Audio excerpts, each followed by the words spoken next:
Eu quero saudar com muita alegria os participantes da Semana da Jornada de Estudos das Raízes da Igreja Pobre para os Pobres, de Medellín até o nosso Papa Francisco. Essa jornada de estudos latino-americanos, portanto, Brasil e os estudantes de nossos irmãos das demais nações latino-americanas. De Medellín a Francisco, nós precisamos refletir muito sobre a nossa história. A igreja brasileira, ou a igreja presente no Brasil, que eu acho melhor falar assim, e a opção por uma igreja pobre e para os pobres. Eu quero dizer que é uma alegria ter recebido esse convite de participar desse centro de estudos na Universidade de Salamanca, uma instituição que em 2018 comemora só 800 anos de fundação. Isso é uma data muito memorável. Essa jornada de estudos, como já foi apresentado, logicamente, por vocês aí nesses dias, se concentra sobre um outro acontecimento histórico de muita relevância para nós latino-americanos, que são os 50 anos da Conferência Geral do Episcopado Latino-Americano, celebrado em Medellín em 1968. E, além disso, visa também começar uma importante iniciativa, reunir latino-americanos que estão em Salamanca, para continuar refletindo sobre a América Latina e sobre o Caribe. Como eu disse, eu agradeço essa oportunidade de falar sobre a Igreja Católica, especialmente no Brasil, em um evento latino-americano de tamanha magnitude que se realiza na Europa. Já tive a oportunidade, pelos meus trabalhos na Conferência Nacional dos Bispos do Brasil, CNBB, de participar de diversos encontros latino-americanos e sinto sempre de perto que, apesar de um longo caminho já temos percorrido e construído, temos ainda um longo percurso a percorrer para uma maior comunhão e integração de América Latina, especialmente na questão eclesial. Destaco que nisso há grande riqueza devido à diversidade de culturas, o que é bom de um lado, mas que dificulta uma compreensão mútua maior entre todos nós. Também devemos considerar as dificuldades advindas das grandes distâncias desse nosso continente. Visões de igreja, visões de mundo, visões da política, especialmente da política econômica, sistemas de governo e mesmo os idiomas, incluindo os dos nossos povos originários, que nós costumamos sempre chamar de povos indígenas. Falando em idiomas, que é uma das dificuldades do nosso entendimento, aí está uma das dificuldades nesse momento, eu falando em português, quando eu sei que muitos dos senhores são de outros países, especialmente da língua espanhola. Sei que não haverá grande problema de compreensão, e por isso mesmo eu procuro falar um pouco mais pausado do que normalmente eu me comunico. Também peço desculpas por lhes falar por um texto escrito, o que não é meu normal, convenhamos. Eu sou mais espontâneo quando eu procuro fazer, mas diante da abrangência do tema e da profundidade da questão, eu pedi até ajuda, assessoria, e nós elaboramos um texto que eu assumo como meu para essa reflexão. Considero o tema proposto para essa jornada de muita atualidade, visto que aponta para uma mudança paradigmática na Igreja Católica. Não tenho dúvidas de que a lucidez do Papa Francisco, latino-americano, em propor uma igreja pobre para os pobres, decorre evidentemente do Evangelho, mas também não dá para dizer que não é um amadurecimento do coração da igreja presente na América Latina, de onde ele foi chamado como nosso Papa Francisco. Não estarei dizendo nada de novo nesse sentido, pois certamente nas outras apresentações desse encontro de estudos já foi tratado muito sobre o itinerário das conferências episcopais latino-americanas. Todos esses aspectos de uma igreja comprometida com a opção preferencial e, se preferirmos, a opção evangélica pelos pobres. Isso com certeza vocês já viram e ainda vão ver em outros momentos. Serei breve em destacar alguns elementos da igreja no Brasil relacionados com o tema proposto, de Medellín a Francisco, a igreja no Brasil e a opção por uma igreja pobre e para os pobres. E a partir do meu trabalho na Conferência Nacional dos Bispos do Brasil, que eu sou presidente da Comissão Episcopal Pastoral para o Serviço da Ação Social Transformadora, numa palavra mais fácil, das pastorais sociais, conforme me foi solicitado pelo coordenador dessa jornada.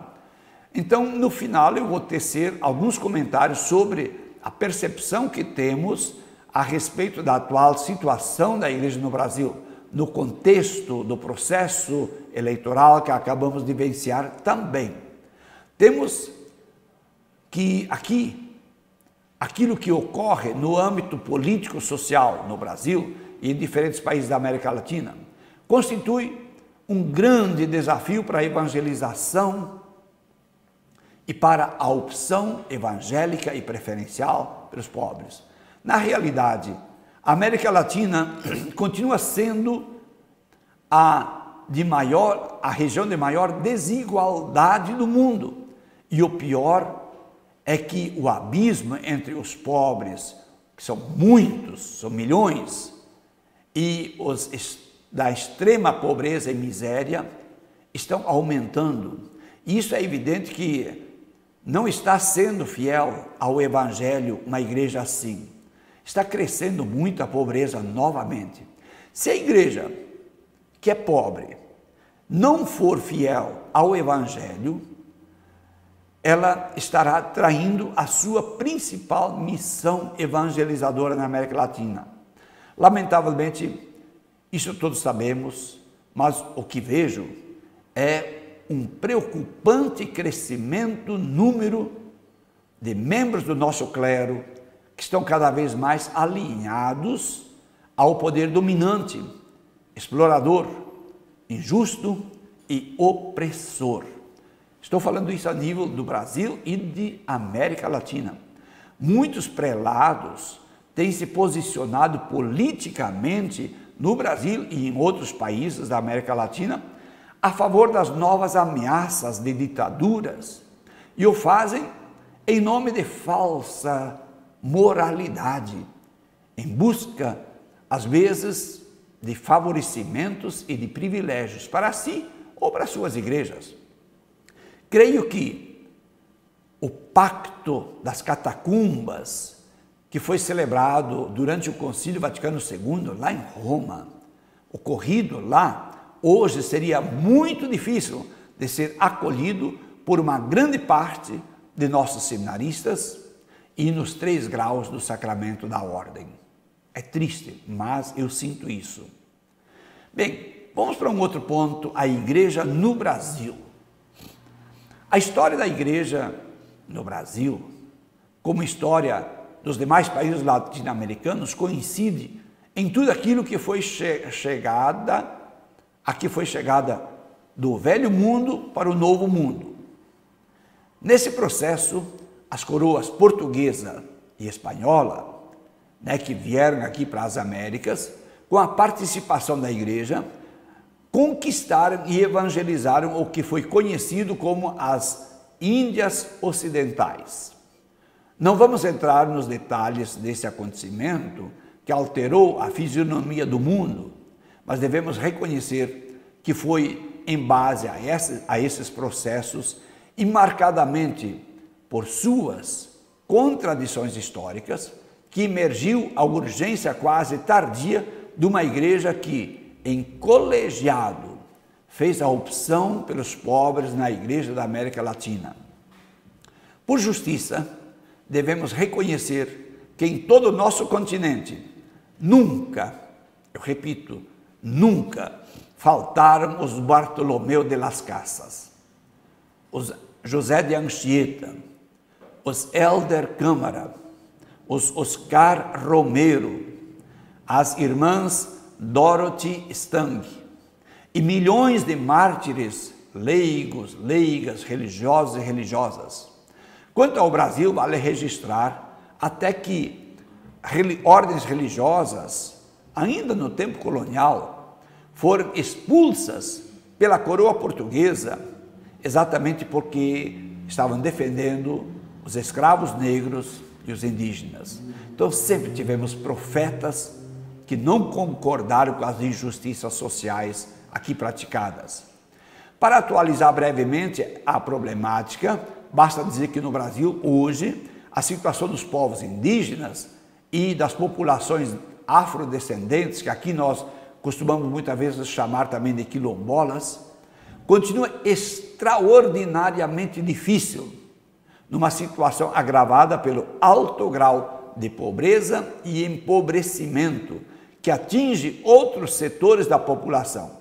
E tudo isso, eu penso que pecaminosamente provocado pelo agronegócio, pela mineração em altíssima escala, pela concentração das terras, da renda e da produção.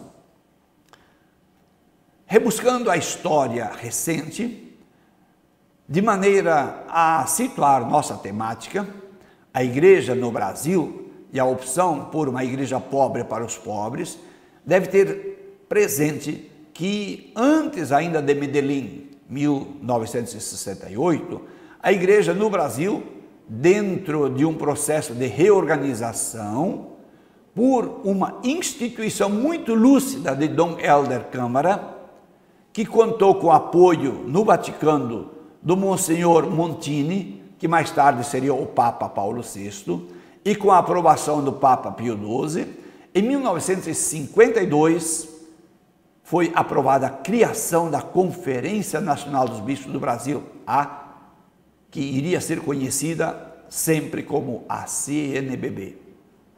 A CNBB começou 10 anos antes do concílio, que viria a propor que todos os países contassem com suas respectivas conferências episcopais. Assim, a Igreja Católica no Brasil se antecipou e sua conferência serviu de referência prática no concílio para bispos de muitos outros países do mundo, visto que na ocasião eram muito poucas as conferências episcopais existentes. A CNBB não foi só pioneira por ter madrugado na história. Ela o foi, sobretudo, por sua atuação, que se mostrou muito eficaz no seu objetivo primordial de fortalecer a comunhão entre os bispos e também na sua ação pastoral, servindo de apoio e incentivo para que a igreja encontrasse respostas adequadas às necessidades pastorais do povo brasileiro. Esse duplo sucesso da CNBB se deve, sobretudo, pelo acerto de suas estratégias e de sua ação. Para o fortalecimento da comunhão episcopal, muito contribuiu a forma colegiada de repartir as responsabilidades da instituição, através da escolha em assembleia do grupo de bispos incumbidos de assumir a presidência e a coordenação das atividades pastorais, resultando na forma que na prática ficou conhecida como a presidência da CNBB e a CEP. CEP é Comissão Episcopal de Pastoral. A presidência sempre foi formada pelo presidente, o vice-presidente e o secretário-geral. Além disso, sempre tivemos, como eu disse, a CEP, que é formada pela presidência, seus 3 membros, e os presidentes das antigas 6 linhas pastorais, que mais tarde, agora já há muitos anos, nós chamamos de comissões episcopais pastorais, que hoje temos 12 oficiais e algumas extraordinárias. Então, os presidentes das 12 comissões, que formam a CEP junto com a presidência, temos reuniões praticamente mensais. E junto a isso ainda temos o Conselho Permanente, que é bem mais amplo, que gira em torno de 40 bispos, que temos 4 reuniões anuais, além da Assembleia Geral anual. Para o sucesso da ação pastoral, muito se deve aos caminhos da inserção da CNBB na realidade brasileira. O mais consistente deles foi, talvez porque tem tanta coisa bonita, a campanha da fraternidade, que acabou se tornando anualmente uma referência para toda a sociedade brasileira, portanto, ultrapassando a própria dimensão da Igreja Católica. Mas também poderíamos mencionar aqui a CPT, o CIMI, a SEBS, os círculos bíblicos e os documentos sempre aprovados em Assembleias Gerais. Por outro lado, os planos de pastorado da CNBB foram dando coesão e consistência aos projetos de cada diocese, resultando assim uma ação eclesial em dimensões nacionais. É importante ressaltar que a Conferência Episcopal ela não pode interferir diretamente na igreja particular, que são as dioceses. São propostas através das quais nós buscamos a colegialidade e a comunhão. Da caminhada da igreja no Brasil, nesse contexto, dos muitos elementos que poderíamos destacar, ressaltamos apenas 2 aspectos que permitem compreender o alcance da ação da igreja no período que corresponde à preparação, realização e recepção da Conferência de Medellín. Eu vou comentar rapidissimamente 2. Primeiro, o engajamento da Igreja Católica como reação contra a ditadura militar no Brasil de 1964 a 1985 e a campanha da fraternidade. Bem, o engajamento da Igreja Católica como reação contra a ditadura militar, o primeiro ponto. Devemos lembrar que as ditaduras militares nos anos de 1960 e 70 alcançaram uma grande maioria dos países latino-americanos, sendo mais fortes numas do que nas outras. No Brasil, foi um processo longo, 64 a 85. Conforme mostra Ivo Lesbaupin, diz assim, abre aspas, esse texto agora não é meu, o protesto crescente da sociedade civil contra o regime ditatorial dos militares levou os generais a endurecer. Perceberam que só manteriam o poder pela força, calando a oposição. A 13 de dezembro de 1968, decretaram então o ato institucional número 5, conhecido como AI-5, que fechava o Congresso Nacional e suspendia as liberdades constitucionais. Daí por diante, a tortura, que já era utilizada contra prisioneiros políticos, mas esporadicamente se tornou uma prática sistemática nos interrogatórios. Os números de prisões que cresceu enormemente e começaram a ocorrer casos de mortes sob tortura ou de desaparecimentos dos quais nunca mais tivemos notícias. E os assassinatos também ocorreram muitos. No caso do Brasil, a igreja no Brasil começou com um auxiliar de Dom Helder Câmara, aquele que nós chamamos assim o pai da CNBB. Foi o padre Henrique Pereira Neto, que trabalhava com a juventude. Em 10 anos, portanto, de 68 a 78, 7 padres, os seminaristas, foram assassinados. Houve inúmeras outras formas de repressão, sendo uma das mais comuns os ataques difamatórios. E muitas vezes a imprensa se prestou a essa forma de ataque.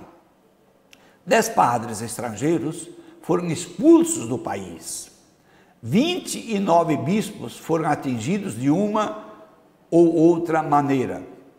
Nenhum deles chegou a ser levado para a prisão, mas alguns tiveram suas casas invadidas ou metralhadas, como no caso de Dom Helder. Documentos expropriados. Um bispo, Dom Adriano Hipólito, foi sequestrado. Casas e prédios pertencentes a entidades ligadas à igreja foram invadidos. Publicações foram apreendidas, às vezes até já lá na gráfica. Em 1968, já é eleito o secretário-geral da CNBB de uma forma mais aberta. Foi Dom Aloísio Lorscheiter. Em 1970, na Assembleia Geral dos Bispos, o documento final daquela Assembleia denuncia as torturas, mas é escrito de um modo a não aumentar a tensão com o governo. A mudança de postura vai ocorrer em outubro de 1970, impulsionada, veja bem, pelo Papa Paulo VI. Um dia depois de um duro discurso contra a tortura no mundo, interpretado aqui, que teria sido, e pela mídia internacional, como se tivesse sido voltado ao Brasil, o Papa promoveu, entre aspas, para não dizer removeu, o arcebispo de São Paulo, Dom Ângelo Rossi, a uma congregação no Vaticano e nomeou Dom Paulo Evaristo Arns para assumir a Arquidiocese de São Paulo. Em pouco tempo, Dom Paulo mostrou a que veio. 3 meses depois de assumir a Arquidiocese, um padre e uma assistente social foram presos. Mas não demorou muito, o bispo foi avisado e imediatamente se apresentou ao DOPS. DOPS é Departamento de Ordem Política e Social, que era, lá pertencia ao regime militar, para então saber onde eles tinham sido levados e pôde vê-los com marcas de tortura no corpo deles. Mudou tudo a partir de lá.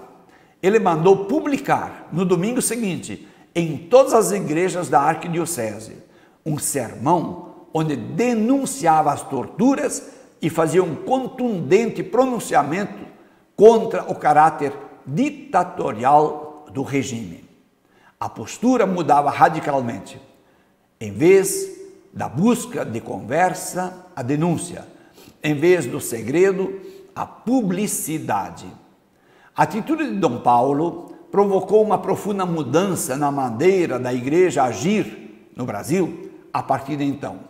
Pouco a pouco começaram a aparecer declarações públicas de bispos e de conjunto de bispos denunciando os atentados aos direitos humanos, não apenas contra membros da igreja, mas contra qualquer pessoa, exigindo a volta à democracia.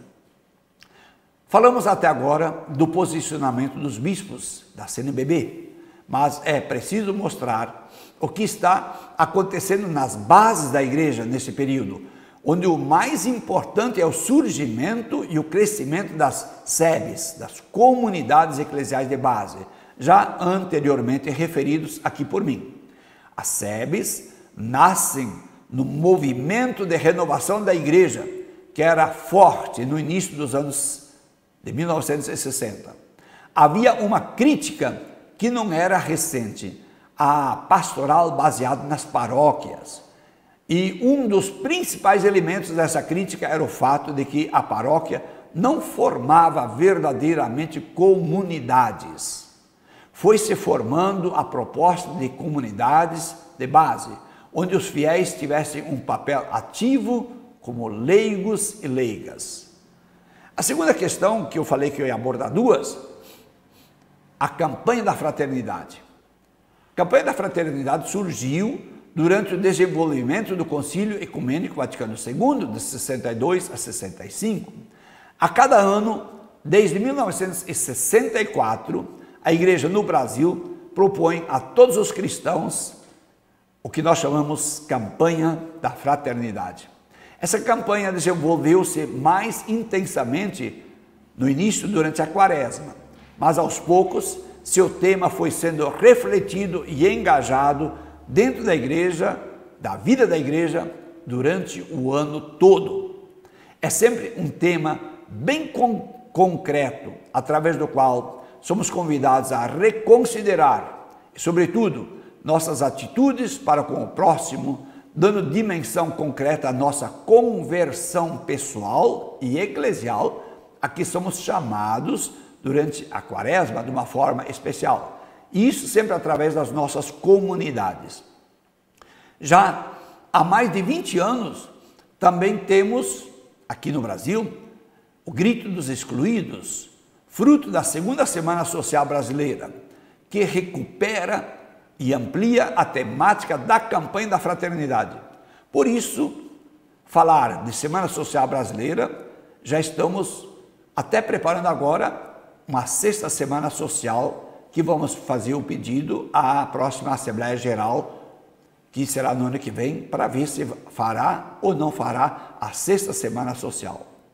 Em 2019, a campanha da fraternidade terá como tema Fraternidade e Políticas Públicas. Aí vocês podem ver a nossa incidência sobre a realidade brasileira.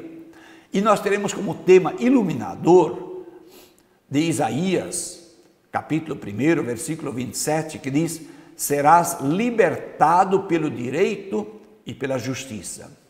É importante ressaltar que os temas das campanhas da fraternidade sempre vêm de dezenas de pedidos de pastorais, de regionais da CNBB, de outras organizações eclesiais e mesmo de organizações sociais extra-eclesiais.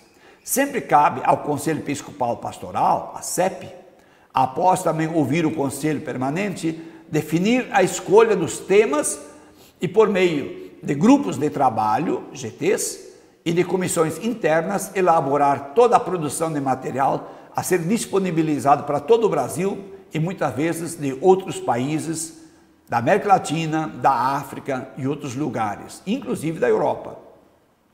Embora tenhamos nos demorado um pouco nessa apresentação, creio que ela nos permite conhecer um pouco da igreja no Brasil e, ao mesmo tempo, nessa descrição, podemos visualizar a situação da Igreja Católica no Brasil no contexto da Conferência de Medellín e as opções que nortearam a sua caminhada até nossos dias. Agora já podemos nos referir propriamente ao impulso renovador que o Papa Francisco nos trouxe com seu estilo latino-americano, na compreensão de uma igreja pobre para os pobres. Portanto, de Medellín a Francisco, a igreja no Brasil e a opção por uma igreja pobre para os pobres. As opções das conferências de Medellín deram reconhecimento e fundamento para que a igreja latino-americana, dando recepção criativa ao Concílio Ecumênico Vaticano II, encarnando a sua realidade continental, assumisse como prioridade a situação dos empobrecidos. Eu gosto de usar em português essa palavra empobrecidos ao invés de pobres. Pobre seria uma fatalidade. Empobrecido significa deles foi tirado. Nós os tornamos, nós os fizemos pobres por um sistema iníquo e injusto de concentração de bens, de produção na mão de poucos e na exclusão, jogando como lixo social a grande massa do povo latino-americano. Por isso eu sempre prefiro falar empobrecidos. É preciso destacar que se trata de uma situação de pobreza e de miserabilidade que se constituía dentro de um quadro muito peculiar na época de Medellín. A grande maioria da população era, e ainda hoje é, em grande parte, cristã e católica. Nesse ponto, eu peço perdão, mas não consigo considerar, mesmo sendo ecumênico, eu não consigo considerar e nomear cristãs, igrejas, algumas delas, do ramo neopentecostal, como, por exemplo, a Igreja Universal do Reino de Deus, a Igreja Mundial da Graça de Deus, só para citar duas, ou algumas dissidências da Assembleia de Deus e outras similares. Não, para mim, aquilo são casas comerciais que vendem Deus, para enriquecimento ilícito de seus fundadores e donos. São igrejas empresas. Então, eu respeito muito as igrejas evangélicas, sérias, comprometidas, com teologia muito séria, mas nós temos no Brasil, mais do que nos países dos senhores da América Latina, nós temos aí algo muito sério que nos questiona e temos que tomar algum posicionamento. Não há como negar que o escândalo social de extrema pobreza, injustiça e miséria questiona não só a igreja, mas a própria maneira de viver a fé daqueles que verdadeiramente são cristãos e cristãs.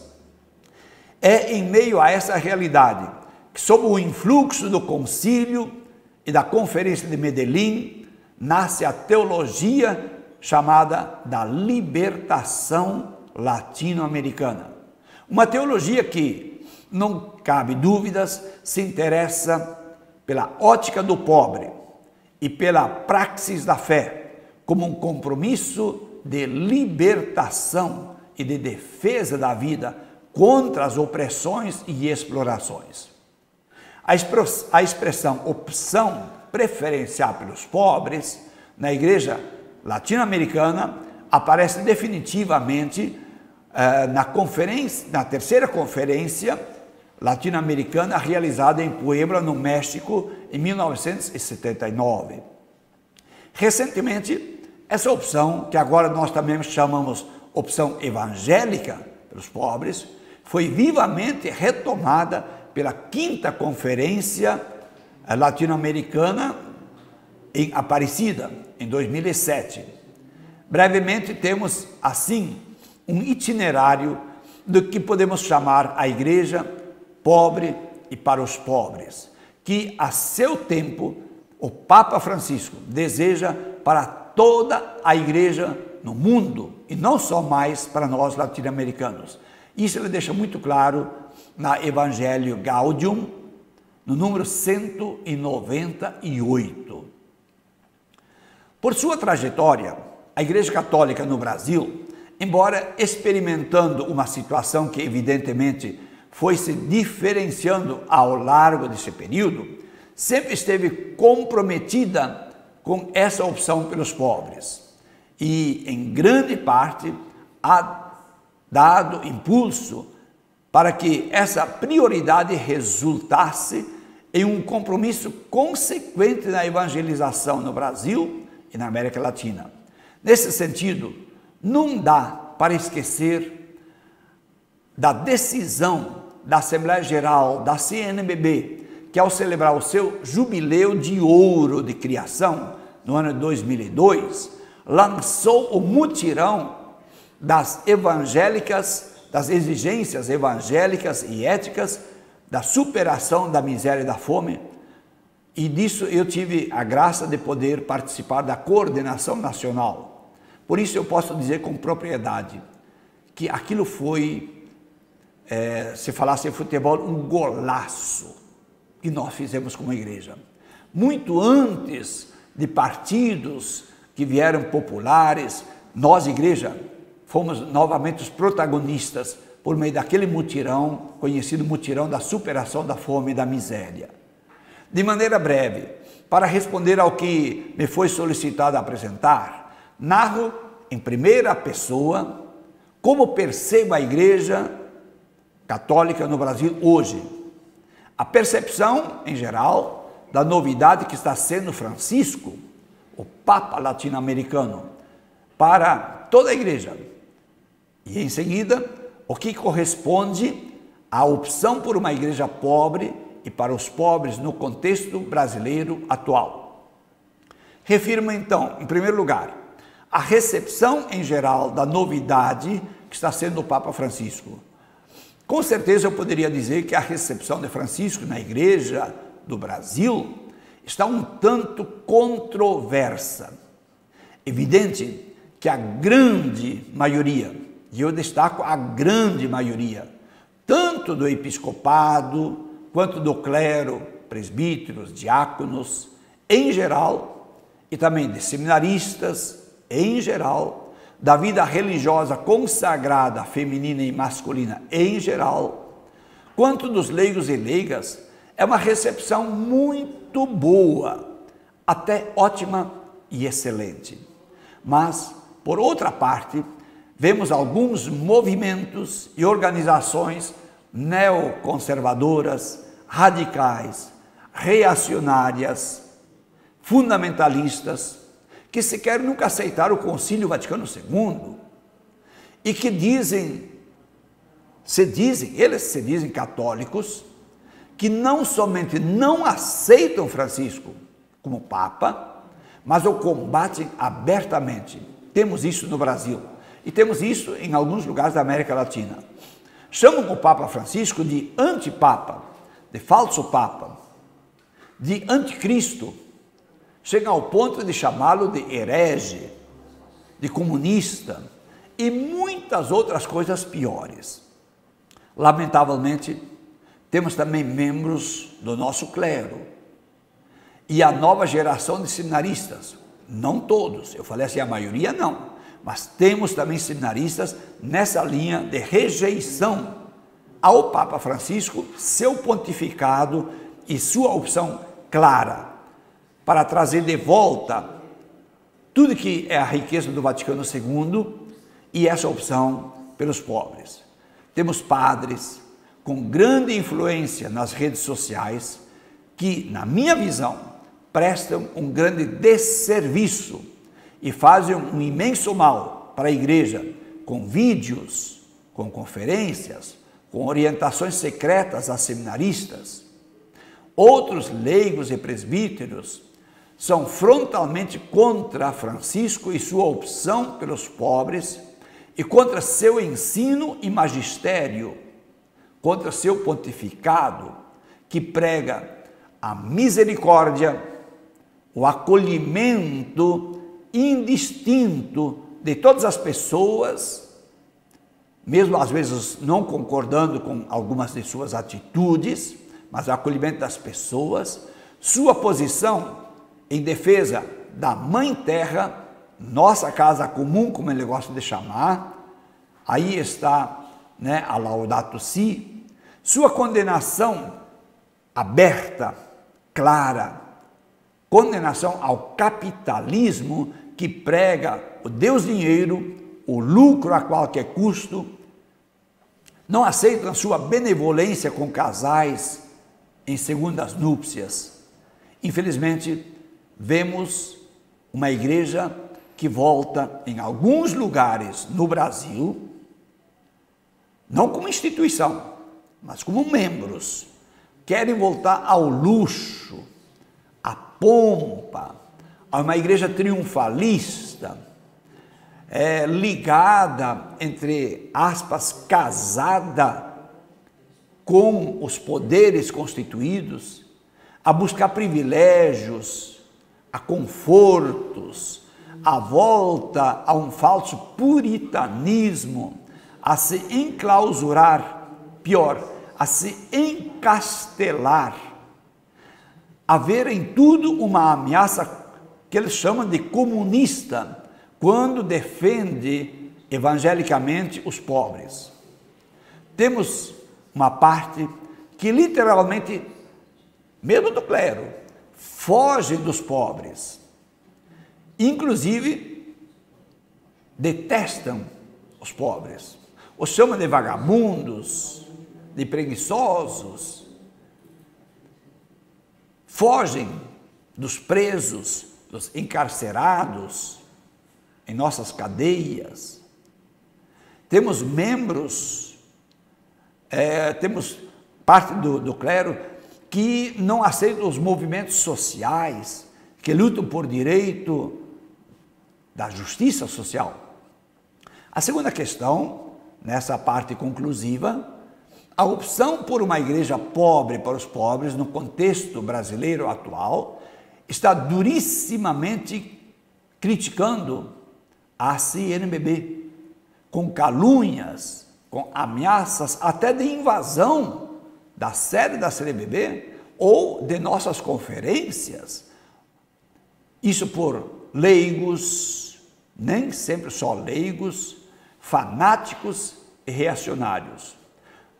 A difamação de bispos que trabalham com as SEBs ou as defendem, de bispos, padres, religiosas e religiosos, bem como de lideranças leigas que aberta e profeticamente fazem sua opção na defesa das causas sociais.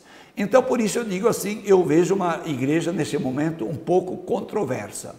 A grande maioria que acolhe bem o Papa Francisco e seu pontificado e seu magistério, mas temos essas questões que não dá para esconder o sol com a peneira.